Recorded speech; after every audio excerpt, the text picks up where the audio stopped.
Bonjour et bienvenue dans cette vidéo de What Color is Your Communication. Je suis Caroline Dubois-Legast, experte en images et contenu auprès de femmes entrepreneurs. Aujourd'hui, j'aimerais revenir sur une notion fondamentale en communication, c'est la notion de positionnement. Donc souvent, je me rends compte que c'est une notion qui est un petit peu floue, qui est un petit peu théorique, et pourtant, elle est tellement indispensable, elle est nécessaire avant d'entamer quelque action que ce soit en communication. Donc aujourd'hui, j'aimerais un petit peu revenir sur ce qu'est le positionnement et pourquoi est-ce si important d'y consacrer du temps. Donc voilà, pourquoi c'est important? Eh bien, c'est l'ADN de votre activité. C'est le socle c'est un socle, c'est vraiment une base, une source d'inspiration constante pour vos actions de communication. Ça vous permet de clarifier vos idées, ça vous permet aussi d'éviter les contradictions, les dissonances, et puis surtout, ça va vous permettre de faire rejaillir, de faire ressortir des éléments simples, des éléments évidents, tellement évidents que vous en oubliez de les exploiter dans votre communication. Et pourtant, ce sont ces éléments-là qui vont faire que vous allez toucher directement vos cibles. Donc moi, j'ai identifié 9 points qui font partie du positionnement et à travers lesquels il est intéressant de repasser et sur lesquels il faut passer un peu de temps pour les alimenter, pour les nourrir et finalement pour donner du corps à ce positionnement. Le premier point, c'est votre histoire. Donc notez, prenez peut-être note des différents points, comme ça vous allez pouvoir y revenir. Donc le premier point, c'est votre histoire. Quelle est votre expérience? Qu'est-ce qui vous amène aujourd'hui à proposer ce que vous proposez?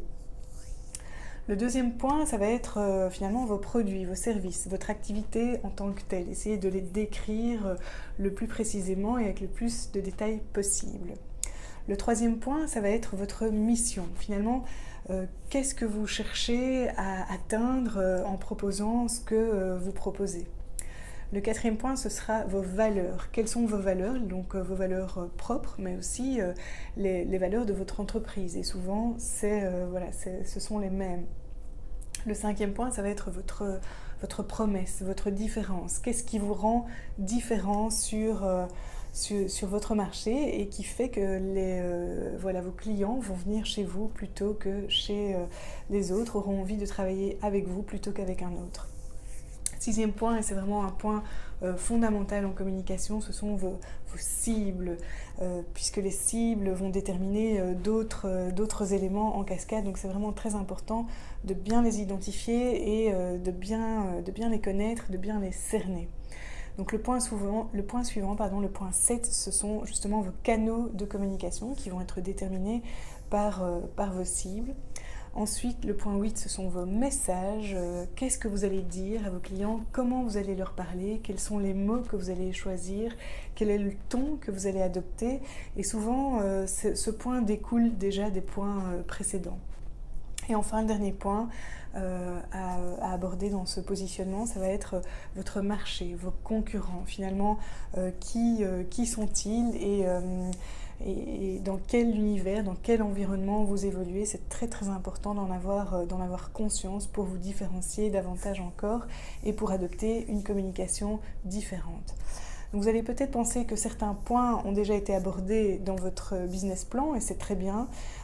Simplement, j'ai envie de dire qu'avec le positionnement, on va plus loin que le business plan. D'abord, on aborde un petit peu moins les aspects chiffres et financiers, mais on va davantage se consacrer au contenu, à la matière et à l'immatériel et à l'émotionnel et pour trouver justement ces éléments à exploiter dans sa communication. Voilà, en tout cas, je vous invite vraiment à mener cette réflexion. Et si vous avez des questions, n'hésitez pas à me les poser. Si vous sentez que vous avez besoin d'aide pour mener cette réflexion, je vous invite aussi à me contacter parce que c'est pas toujours évident quand on est seul de pouvoir réfléchir soi-même sans effet miroir sur tous ces différents aspects. Donc mon email est caroline@whatcolorisyourcommunication.com et je vous dis à très bientôt. Au revoir.